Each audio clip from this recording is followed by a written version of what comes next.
सांगायचा विषय म्हणजे कसा आहे माहिती आहे मित्रांनो. आज जागरणाची तारीख धरली म्हणून जास्त मला काहीच बोलता येत नाही. पांडू आलता आता, काय म्हणलं असं माहिती आहे तुम्हाला? तुम्ही कधी विचार पण केला नसन. अहो प्रत्येकाला मन आहे, प्रत्येकाला भावना आहे, त्या जरा शब्द सांभाळून बोलायला पाहिजेत. माझी तर इच्छाच नव्हती देवाला जायची आणि आता पण नाही. पण मी पण एक छोटासा निर्णय घेतलाय. म्हणजे जे वाघमारे कुटुंबात आता जे सध्या चालू आहे, तुमच्या पण घरात असतंय, फक्त आमच्यापर्यंत नसतंय, आमचं तुमच्या काय गावापर्यंत असतंय. हे सांगायची वेळ येते. आता हिडो उशिरा पण आहे, त्यामुळंच आई वडील गावाकडे गेलेत. आता उद्या जायचं देवाला. ठीक आहे, मान्य आहे. मी तर तुळजापूरला जाऊन आलो म्हणून मला वाटत नाही की बाबा मी यावंच. काय म्हणतोय आता, ती आलतं इथं ब्लॉग बनवत बनवत आला, मी झोपलो होतो. मला उद्याच्याला पहाटे निघायचंय. बरं म्हणलं, गाडीत तरी बसायचं काम कर तेवढं आयतं. आणि मी रागात आहे, तो हसते जातेच की. मला तसं म्हणलं ती, म्हणजे गाडीत बसायचं आयतं काम कर. खेळ खेळणं फिरणं आहे का, मी बॅग आहे का, बॉल आहे का, उचललं की डिकीवर टाकलं, डिकीत टाकलं, वर टाकलं, सहज ऐकतं तरी मनाला हार्ट झालं. वाईट वाटलं ना. मग ही कुठली रे तुझी बोलायची भाषा म्हणलं मला. ऐकतं तरी नाही म्हणलं ती. म्हणजे तुला सांगतोय रे बावड्या, की 2 गाड्या केल्यात मी, एक आपली आणि एक अजून एक. 2 गाड्या त्या, एक तुझ्या फॅमिलीसाठी एक माझ्यासाठी. म्हणजे तेवढं बस तरी म्हणला.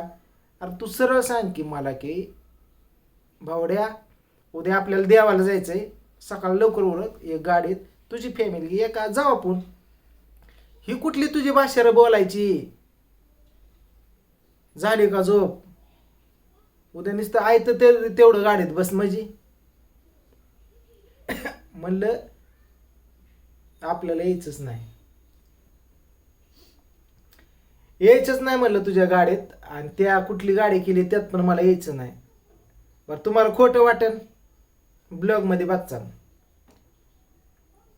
नाही बसत मी गाडीत.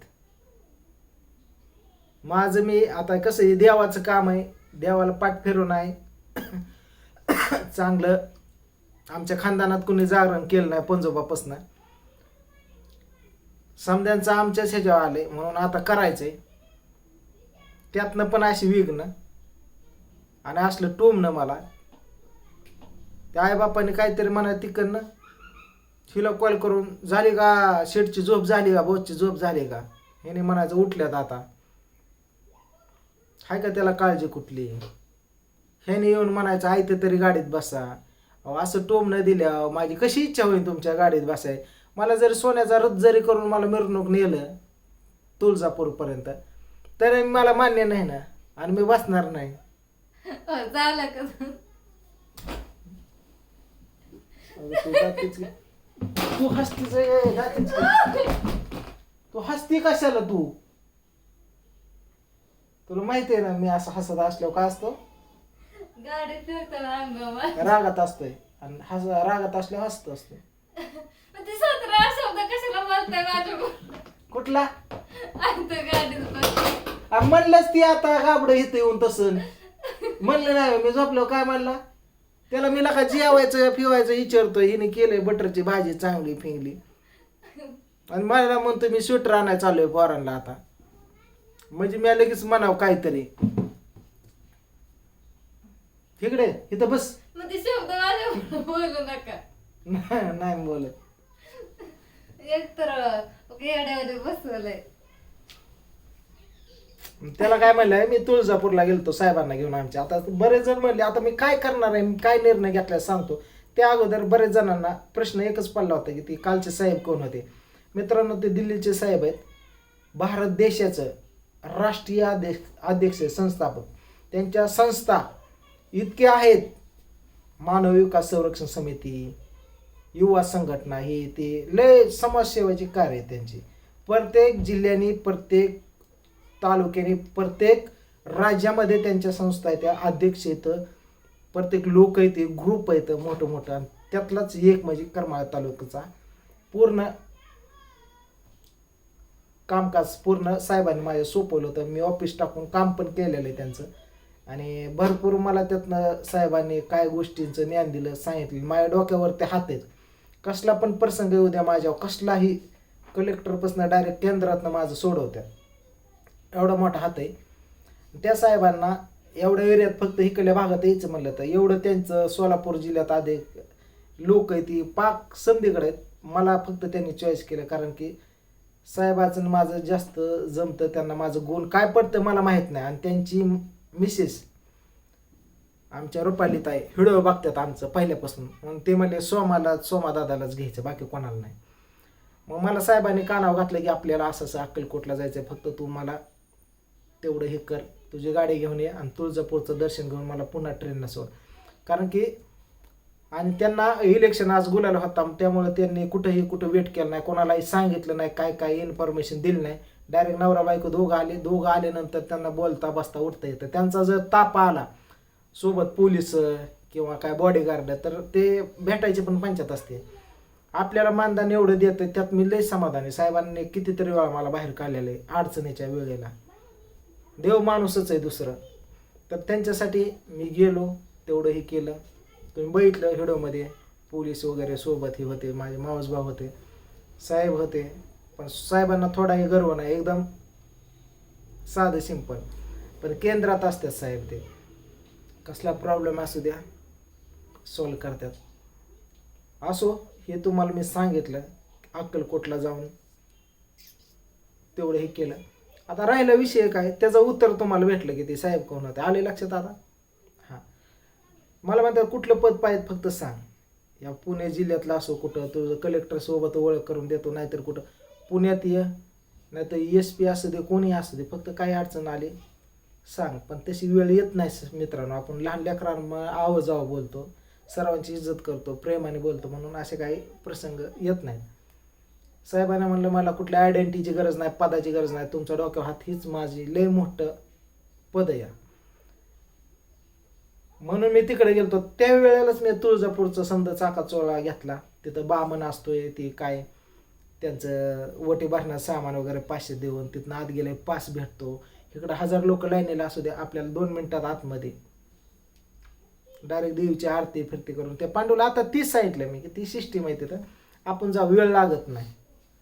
पण जाता जाता ते शब्द बोलला तसा की त्यामुळं मी काही जात नाही उद्याच्याला. नाही येणार ना, पण मी माझ्या मोटरसायकलवर येणार. आणि आपल्याला ती परवासाचा पण त्रास आहे, गाडीत जमत नाही. त्यामुळे ते गाडीत तुम्ही पहाटे जावा, नाही तर आता निघा. माझं मी तुळजापुरात 11ला पोहोचणार मोटरसायकलवरती. 11 वाजता माझ्या पद्धतीने निघतो मी. तुमचं तुम्ही देवळात जावा, ते काय करायचं ते करा, देव चोळा ही करा. मी येतो मागणं, तो उभा राहतो. पण ह्या गोष्टी काय होत्यात ना, ही अशा टॉर्चर मनाला, ती मला पटल्या नाहीत. म्हणून मला आपल्या यूट्यूब फॅमिलीला शेअर करायचं. तर तुम्हाला मी शेअर केल्या. काय नाही, त्याला म्हणलं जाताना सोबत रगा वगैरे, ती लहान लेकर आहे, ती थंडीचा दिवस आहे, मुक्कामाची वेळ आली गावाकडं, तर पांघरून पाय. कारण 2 दिवस मी आता राहिलो तरी मी आज तुम्हाला सांग बर्फ झालता माझा. हां, गारटून गेलतो. फ्रीजमधनं काढलाय का घरातनं काढला हेच कळत नव्हतं. असं झालं. बर्फ पडलाय काय, 2-3 रागा घेतलं, गार लागत होतं, नको वाटलं. चेहऱ्याचं तुम्हाला नुसतं नासाडी होऊन जाते. तिकडं गेलं की काळपाट पडतंय, काय होतंय, आम्ही कालेच आहोत, क्या हुआ दिल वाले हे, असं काम आहे तिकडे गेलं तर. तर उद्याच्याला पहाट 4 वाजता इथून निघायचं. 2 गाड्या निघणार. मी काही माझं झोप झाली की माझं मी मागणं निघतो. ही पहिलं जाणार जिंतीत ताईला, दाजीला घेणार सुट्टीला. तिथून जाणार पोपळजला आईवडिलांना, चुलत भावाला घेणार. तिथून जाणार कोंडेजला, आमच्या मामींना घेणार, लाडक्या मामाला. आणि तिथून हे निघणार डायरेक्ट तुळजापूर, येडाई ही ती करून येणार. नंतर परत जायचं आपल्याला शिगूड आणि राशींची आहे. आणि परवा दिवशी 1 दिवस इथं आराम करून डायरेक्ट जागरणाला उभं राहायचं, गावाकडलं देव करायचं. तर अशी सिस्टीम आहे. तर कोण तिथनं तुळजापुरातनं असेल काय, बरंच मला काल पण मेसेज आले, अक्कलकोटमधनं आले, आम्ही दादा तुम्ही आला सांगितलं नाही, आम्ही तिथंच होतो. फॅन पण भेटले, कोणाचा व्हिडिओ घेतला कोणाचा घेतला नाही. भारी वाटलं. आज साहेबांमुळं मला अक्कलकोट स्वामी समर्थांचं दर्शन झालं आणि तिथनं आल्यापासून एवढं प्रसन्न वाटतंय. खरोखरच स्वामी समर्थाची भक्ती करणं लय चांगलं असतं. थोडं अनुभवलं मला या 2 दिवसात. एकदम शांत मी किती पण काय होऊ द्या, मला राग येत नाही काय नाही. पण तुम्हाला देवाने गाणं ऐकलं की तू तरी तर दात पाडीन, राग झालं आहे की तू मग. म्हणशील नाही तर आता स्वामी समर्थाने आशीर्वाद दिला मग ह्यांचा राग गेला करशील काहीतरी कोटाना मोकार 2 रट्ट्याची मालकीन होशील. तिथं बोलतं ही बोलणं वेगळं ही बोलणं वेगळं उचलीन तुला घेशील फायदा. म्हणते देवाने गाणं ऐकलं. गारानं गायलं म्हणजे तू तिसरं काहीतरी करायला बसली या. तिसरं म्हणजे काय आताच पोरीला काय म्हणली माहितीये का, पोरगी आलती रडत राधू म्हणली ती शेजाऱ्याने म्हणली तू तर सारखं रड गाणं घेऊन ये, तू पण पाहिजे म्हणली त्या पोरीला, म्हणली रेटायचे म्हणली तुझं हात कुठे गेलं म्हणलं संपवायची ही करायचं की म्हणली बघाईन पुल्या पुढं ती म्हणली पोटात तू पण पोटात बुके बया म्हणली त्या पोटावर नाटक माया पण पोटात कळ येते ग बया म्हणली. हे असले. ट्युशनवर आली का आणखी? ही म्हणती या तिला सांगते धाडशाच्या गोष्टी वागायच्या आणि हीच म्हणते बाया माझ्या पोटात कळ येते बाया तू जा म्हणली मला बघ. गप्प बसा, नका ढाका हाणू. हे काय बरं ठीक नाही आहे मग. बरं. अयो, हात कसा तर उद्याच्याला बरं? आम्ही निघालो देवाला. तर काय देवाचा झालं? प्रवास कसा होतोय काय होतोय कसं दर्शन होतंय कसं जायला तर वाघमारे फॅमिलीचं व्हिडिओ कंटिन्यू बघत जावा. मला माहित नव्हतं लेडीज वर्ग एवढा व्हिडिओ बघतात, कारण जेव्हा साहेबांची मिसेस गाडीत बसली पाठीमागनं जी स्टोरी सांगायला चालू केली प्रियंकापासनं जी घरापासनं बापरे मी चॉक झालो. म्हणलं वाटलं नव्हतं इथवर मुंबईच्या पलीकडे व्हिडिओ बघतात दिल्लीमध्ये असं असतंय. भारी वाटलं आणि तुम्ही पण बघता असा सपोर्ट राहू द्या. तर व्हिडिओ मोठा होतो इथंच थांबतो. तर पांडू जी बोलला ते योग्य वाटलं तुम्हाला मी उद्या कशात जावं हे तुम्ही मला कमेंटमध्ये सांगा. चला बाय.